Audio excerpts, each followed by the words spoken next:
Hello, I'm Severin Suzuki speaking for ECHO, the Environmental Children's Organization. We're a group of 12 and 13-year-olds trying to make a difference. Vanessa Suddy, Morgan Geisler, Michelle Quigg, and me.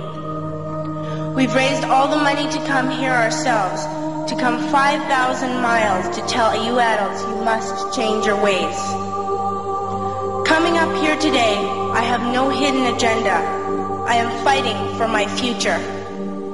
Losing my future is not like losing an election or a few points on the stock market. I am here to speak for all generations to come. I am here to speak on behalf of the starving children around the world whose cries go unheard. I am here to speak for the countless animals dying across this planet because they have nowhere left to go. I am afraid to go out in the sun now because of the holes in our ozone. I am afraid to breathe the air because I don't know what chemicals are in it. I used to go fishing in Vancouver, my home, with my dad, until just a few years ago we found the fish full of cancers. And now we hear of animals and plants going extinct, every day vanishing forever. In my life, I have dreamt of seeing the great herds of wild animals, jungles and rainforests full of birds and butterflies. But now I wonder if they will even exist for my children to see. Did you have to worry of these things when you were my age? All this is happening before our eyes, and yet we act as if we have all the time we want and all the solutions. I'm only a child, and I don't have all the solutions. But I want you to realize, neither do you. You don't know how to fix the holes in our ozone layer. You don't know how to bring the salmon back up a dead stream. You don't know how to bring back an animal now extinct. And you can't bring back the forest that once grew where there is now a desert. If you don't know how to fix it, please stop breaking it. Here, you may be delegates of your government, business people, organizers, reporters, or politicians, but really, your mothers and fathers, sisters and brothers, aunts and uncles, and all of you are someone's child. I'm only a child, yet I know we are all part of a family, 5 billion strong, in fact 30 million species strong. And borders and governments will never change that. I'm only a child, yet I know we are all in this together and should act as one single world towards one single goal. In my anger, I am not blind, and in my fear, I am not afraid of telling the world how I feel.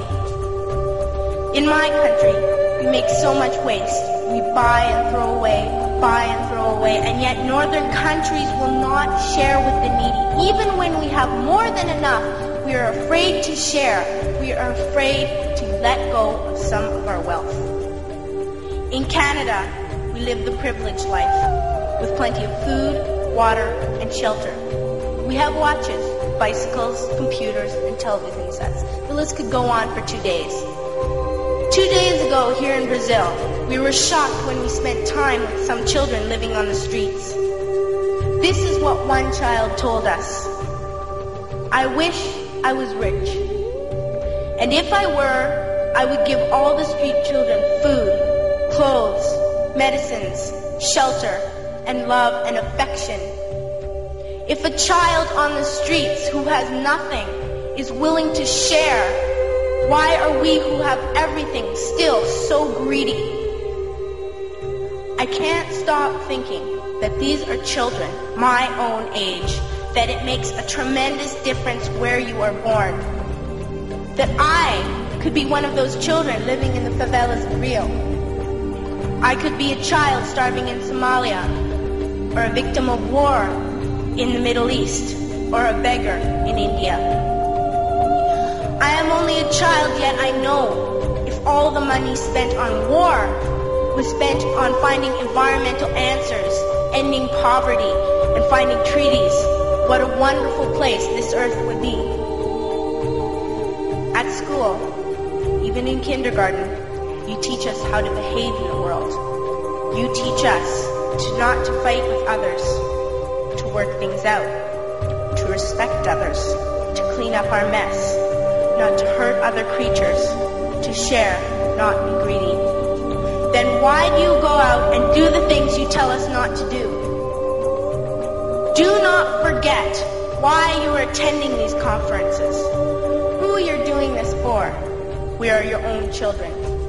You are deciding what kind of a world we are growing up in. Parents should be able to comfort their children by saying, everything's going to be all right.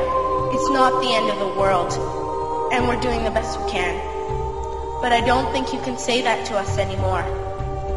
Are we even on your list of priorities?